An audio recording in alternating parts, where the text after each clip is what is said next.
Immigrants really think black Americans are like immigrants. So they be like, you guys don't get deported next. Black American. The only reason we call each other black American is because it's white Americans. We're just going to drop the black for now. It's American. We can't get deported because we're American. A lot of us been here for like 12 generations. We've been here in America since the inception. When I go to Australia, know what they call me? Oh, where's the American at? Oh, bring your ass.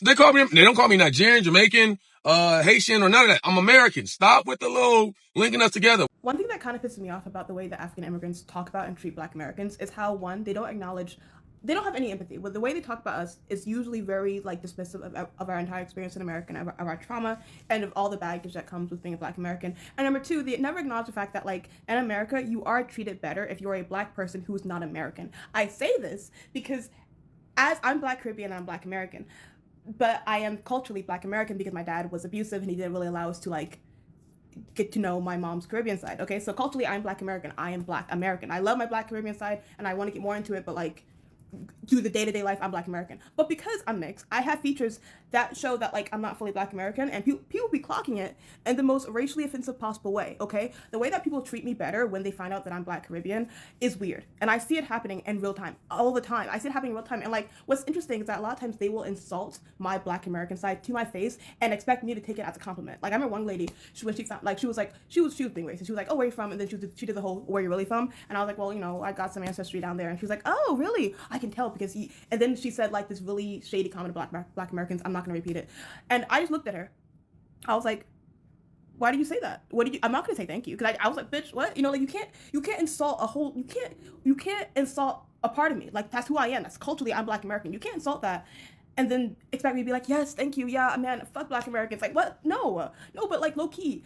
Black, if you are Black in this country and not American, you are treated like one of the good ones. You are treated like you still have hope. You know what I'm saying? And I feel like the difference of like being a Black American and being a Black person from like any like from the Caribbean or being Black African is the fact that like a lot of because you're not from the ancestry, like Black Americans make white people feel guilty. So if you're a Black person who is not from America, you don't hold that like presence of I need reparations. So you make people feel better to be around. Like you make them feel like you don't like your presence is not as guilt wrenching as a Black American's presence might be because you know, Black Americans represent everything that America is trying to erase. So because of that, we are not treated well. Black Americans are not treated well, and Black people who are not American are treated better in this country. Now they still face racism. I'm not saying that Black Americans who are not Americans don't face racism. I'm just saying that like the way that white people treat me better when they find out that I'm Caribbean, to my face, like I will see the switch up. I will see the light come back into the eyes. It's weird. It's weird. It's weird. And I'm speaking on it because like as a Black American who's also Black Caribbean, it's weird to see somebody like it's just I feel like I don't see it spoken about enough. A lot of times, you know, whenever Black people who are not American want to like shit on Black Americans, they don't really talk about the aspect of like a lot of white people expect black people who are not American to pretty much be like the tap dancing Black people, and then expect Black Americans to be like the annoying, you know, reparations and activist Black people. Okay, like a lot of white people treat Black American immigrants like, oh, you're gonna be the good ones. You know what I'm saying? And like I feel like we need to acknowledge that fact when we're talking about like the different experiences that Black Americans face and like Black non-American, like you know, Black Africans or Black Caribbeans face, because it does add some nuance. It does add some nuance. I'll be honest here. There's been a heated conversation happening between Black Americans and some immigrant communities from Africa and the Caribbean. The discussion centers on, respect, misunderstanding, and the complicated relationship that sometimes exists between people who, on the surface, share similar racial identities, but very, different histories. Many Black Americans are now pushing back against what they see as a pattern of disrespect coming from some immigrants who arrive in the US. The frustration comes from, comments, stereotypes, and attitude that some immigrants bring with them before they actually land the US. So guys, you're welcome back again to my YouTube channel. It's so good to have you. Thank you so much for clicking when you saw this video. So I'm going to let the rest of the videos roll, then I'll come back with more commentary. Credit belongs to original creators of these videos. Please do not forget to like, subscribe, and share. And of course, drop your own take in the comment section as we watch together. So let's go watch, then I'll come back with more commentary. It's a sad day for some people, I'm telling you, because like I just had to respond to this because this person believes that Black people don't own anything in the United States of America. Therefore, that's immigrant status. So in other words, he thinks that white people own everything in the United States of America. This is a complete myth, okay? No. White people don't own everything, okay? Black people don't own everything either. However, black people own stuff. And you mentioned gas stations, and I'm not quite sure why gas stations are the top tier thing that people want black people to own for some reason, but no. Black people have owned gas stations, but that's not the thing that we just want to do, okay? All the time, okay? But there are some black people who own gas stations as well. However, first I'm going to start off with the well-known stuff. Our NBA and our NFL and a lot of other sports players own. They own retail spots, schools, and more, okay? Yes, they put back and they give back. Medical clinics, you name it, they own it, okay? Not only the properties they may own, so that's also land, okay? And then we have just regular business owners that aren't celebrities, right? We have business owners across the board. Here is one that is top tier, okay? So stop talking about gas stations, all right? Because, yeah. Okay? We do have people, black people own land. Okay, we own properties. Okay, we've been owning property since the days of slavery. I guess you didn't know that, but yes, we did. Okay, so, and I'm going to let you know a little fact in history that a lot of the businesses that black Americans created in the times of slavery, early 1800s and stuff like that, guess what? They were the model for American manufacturing. You love to, they just own hip hop. They just, you guys really do not know history. Do you not know that there are thousands of black owned construction companies that bring in billions of dollars? Like, seriously. And again, you like to talk about gas station. Then you say, I mean, you think really low. Really low. You really honestly do believe that black American people have been over here just doing nothing, when in fact we are the United States of America. The amount of stuff that would not be if it were not for black America. But you go right ahead and believe the little movie clips that were probably made. A lot of the movies you probably looked at were made at a black owned film studio. One of the largest, as a matter of fact, actually the largest, is owned by a black person. And have you ever heard of McKissick and McKissick? Oh, I guess you haven't. So you keep on looking for us to own the gas stations, since that's the top tier for you, okay? You keep looking for us to own it. I don't know if you'll find a lot of us owning the gas stations, but we'll own some other stuff that you don't care to look at, okay? But the gas stations, that's top tier for you, okay? Do that. I wanted to make this video of kind of a quick rant on some things that I found while doing research for my other immigrant video. Now, we know the Democrat Party has been trying forever to replace black Americans with immigrants, but they were doing it all the way back before the Civil Rights Movement, but they expanded it during the Civil Rights Movement. I know we are very critical on Hispanic and Latino immigrants, but one group we do not touch is the Africans, all right? When our people, or black Americans, were fighting in them streets during the Civil Rights Movement for rights, for economic resources, when our HBCUs were fighting for scraps, our U.S. government, led by Lyndon B. Johnson, was sending hundreds of millions of dollars to Africa to bring them here. In 1962, there were still African nations coming into the United States on a ship. Not with chains. They were looking like this. Let's bring up the photo.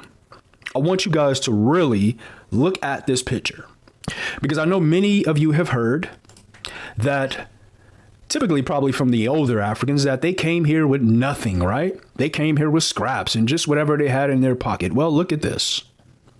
This is a ship coming from Africa to New York in 1962. Yes. And I really want you to look at this. Does this look like poor people? They have suits, ties, jackets, briefcases, nice glasses. And for the most part, they're standing right next to white people. Though in the United States, black Americans were not standing this close to white people because of segregation. Okay? Let's go to this next photo. Look at this. Look how poor they were, y'all. They call this poor right here. They call this scraps. Nice clothes, right? Briefcase. Look like they have some maps or something like that. Jackets. Don't look nothing like Black Americans, but here they are. Next. Look at that. Next. Oh, wow. Inside of a home with white people, drinking tea, having a good time during segregated America. When our people were out there fighting for their rights. Lyndon B. Johnson and the Democrat Party was under a lot of pressure by Black Americans. Black Americans started to really despise the Democrat Party.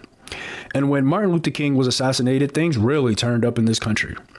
And Lyndon B. Johnson and the Democrat Party had a decision to make, and that decision was we now going to help Black America economically from their demands that they have about slavery and Jim Crow? And instead of them pumping that money into Black America, they pumped it into Africa. They said that Black Americans had become ungovernable. They have become too radical. So they wanted to go get a new, safe Black person who was manageable and docile. I want to bring up a few of these companies before I close out, y'all. Well, institutions, I'm sorry. And Africans, I need y'all to understand, this is not no hate to y'all, bro. Y'all be quick to say people hating. This is not hate. This is a part of history, and this is a big reason as to why y'all are here. One of these institutions was called the African American Institute, and they actually changed their name back to the Africa American Institute. And the thing about this, y'all, this thing was founded way before they reclassified the American Negro to African American, meaning they already had a distinction between us and them. During a 25-year period, the African American Institute, or the AAI, received over $135 million, which is more than $1 billion of American taxpayers' dollars. Okay? This money was specifically designated for scholarships, visitor programs, and educational infrastructure for Africans, not Black Americans. Another one we have here was called the ASPAU, or the African Scholarship Program of American Universities. This was launched in 1961, y'all.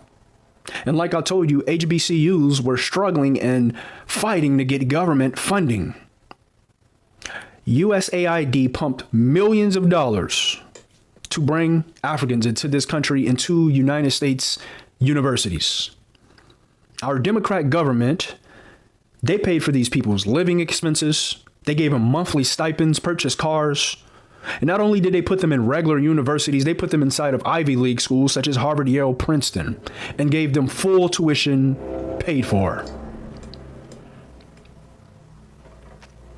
Last one I have here. They actually had a Cold War budget. It was being operated by President Kennedy as well as LBJ, but LBJ ramped this thing all the way up once Kennedy was gone. They say it was so-called to fight against communism, y'all. This is what they said. They wanted to fight against the Soviets.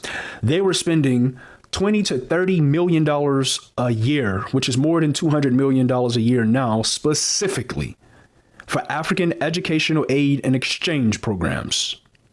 So while the Democrat Party told you they did not have money for what we would say now is reparations, they were giving it to Africa. And when these, and not all Africans, all right, when some of these Africans are saying that they are the most educated, they are the doctors, lawyers, engineers, y'all, this was done by design. Oh, man. But we have a real deep video coming in on this, y'all. I just wanted to stop in here and give this one. Let me know if y'all knew about these different funds that was going on. Let me know if you knew that these people were still coming here on ships in 1962. I'll see you guys on the next one. Across this app, I keep seeing people ask Black Americans, what have immigrants ever done to you? So here's the truth, because we are not going to keep pretending immigrants are automatically innocent just because supremacy is the bigger villain. Yes, immigration has caused harm to the Black American community. Not every immigrant, not only immigrants, and not always with intent, but measurable harm has happened. Economically, many employers have chosen immigrant labor at lower wages instead of hiring Black workers at fair wages. That choice has reduced opportunities for Black workers in the job sectors where we have historically been concentrated. That is a harm. Politically, as immigrant populations grew, major parties shifted their promises, their attention, and resources toward new voting blocs. The Black agenda has been repeatedly deprioritized as politicians calculate numbers rather than loyalty. That is harm. Culturally, Black American creativity has been used globally as a resource, while Black Americans are erased as origin. At the same time, many immigrants adopt negative stereotypes about Black Americans when they arrive because they learn quickly that distancing from us provides social benefits in this system. That is a harm. Geographically, the pattern is the same across multiple cities. Long-standing Black neighborhoods lost their population share and cultural control as new communities with greater economic leverage moved in. Gentrification and repopulation and both resulted in Black displacement. That is a harm. Socially, immigrants did not enter a neutral landscape. They entered a country with an existing racial order that rewards those who rise above Black Americans, whether conscious or not. Many participated in that reward structure. That is a harm. And the only reason this conversation is treated like a taboo is because Black Americans are allowed to blame supremacy, but not allowed to acknowledge lateral harm from anyone else. We are allowed to hurt. We are just not allowed to name who contributed to the harm unless the answer is people. That is not hate. That is not xenophobia. That is not jealousy. It is displacement layered on top of sacrifice. Black Americans built what we built under terror and brutality, and everyone else arrived and benefited from that foundation. And when we say protect our share, protect our identity, protect our cultural space, we are told we do not get to decide. That is a harm. No one is asking immigrants to leave this country. Well, some people are, but I'm not. Not all of us are. No one is asking immigrants to undo history or carry guilt for what they didn't personally do. What is being asked, and has always been asked, is simple. Acknowledge the part you play in continuing the harm, whether you meant to or not. This has always been about accountability and acknowledgement. If accountability feels like an attack, ask yourself why you're willing to abandon being the harmed class in your own country just to become part of the system that harms us in this one. According to so many Black Americans, some immigrants arrived believing negative things about them. Some say they were warned back home not to associate with Black Americans. Others claim they were told that Black Americans are lazy and, of course, responsible for their own struggles. These stereotypes, which have existed for decades, create tension right from the start. Okay, the result is that instead of forming strong connections with Black Americans, some immigrant groups end up building their own communities and staying mostly within them. They open business, build churches, and create cultural networks that reflect the traditions they brought from their home countries. There is nothing wrong with maintaining cultural identity. In fact, America has always been a country where people hold on to their traditions while adapting to a new environment. But the frustration some Black Americans feel is not about culture itself, it's about what they perceive as distance and judgment. Some say that certain immigrants try to separate themselves from Black Americans socially while still, benefiting from opportunities that were historically fought for the civil rights movement. That movement, led by figures like, Martin Luther King Jr., was built through decades of struggle to challenge racial segregation, discrimination, and unequal laws in the U.S. Black Americans often point out that the rights many immigrants now enjoy in the U.S., access to schools, job protection, and voting rights, were made possible through those long battles. So when some immigrants arrive and distance themselves from Black Americans, it can feel like a lack of appreciation for that history.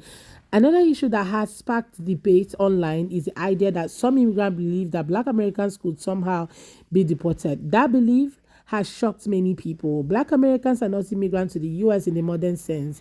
Their families have been part of the country for centuries, many tracing their roots back to enslaved Africans brought to, America hundreds of years ago. In other words, the US is their home. So when some immigrants appear to misunderstand that reality, or worse, suggest that Black Americans could be sent back somewhere, it creates anger and, of course, a lot of confusion.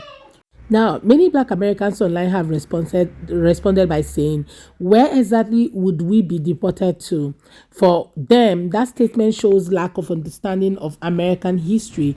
At the same time, immigrants themselves often face their own struggles when they arrive in the U.S., adjusting to new culture, navigating immigration systems, finding jobs, and of course, learning how American society works can be incredibly difficult as well. Many immigrants come with high hopes and, of course, expectation about life in America. Some were told that the country offers endless opportunities, that hard work guarantees success, and that life will be easier than it was back home. But reality can be more complicated. When immigrants arrive, they quickly learn that America has its own social division, racial tensions, and economic inequalities. For some immigrants, especially those from Africa and the Caribbean, the experience of race in America can be shocking, okay, because back home, their identity may have been shaped mostly by nationality or, ethnicity, but in the US, they are suddenly categorized primarily as Black. That shift can create confusion and sometimes discomfort. Some immigrants try to distance themselves from Black Americans because they want to avoid the stereotypes that exist in American society. Others simply stay within their own communities because it feels familiar and safe. But the problem arises when separation turns into a judgment. Now, another layer of tension is emerging in conversation around deportation and immigration enforcement as immigrant policies tighten and some undocumented, immigrants face the possibility of removal from the country. Some members of immigrant communities are looking for allies. In those moments, Black Americans are asking a difficult questions. Why seek support now from people you have avoided for years? Some say they remember being ignored, judged, or looked down upon by certain immigrants who believed they were somehow better than, Black Americans. So when those same individuals now ask for solidarity in, moments of crisis, it creates complicated feelings. And some Black Americans are willing to support immigrants because they believe in broader racial and social justice. Others feel that respect must come first before any unity can happen. Well, guys, I'm just going to wrap it up here. You guys, let me know what you all think in the comment section, right? Let's have that conversation. What do you think about these immigrants, and of course what Black Americans actually thought? Okay, share your own take in the comments, and please do want to like and subscribe if you haven't already. Don't forget to give the video a thumbs up so that more people can see it. Credit belongs to original creators of these videos. See you all on my next. Bye guys.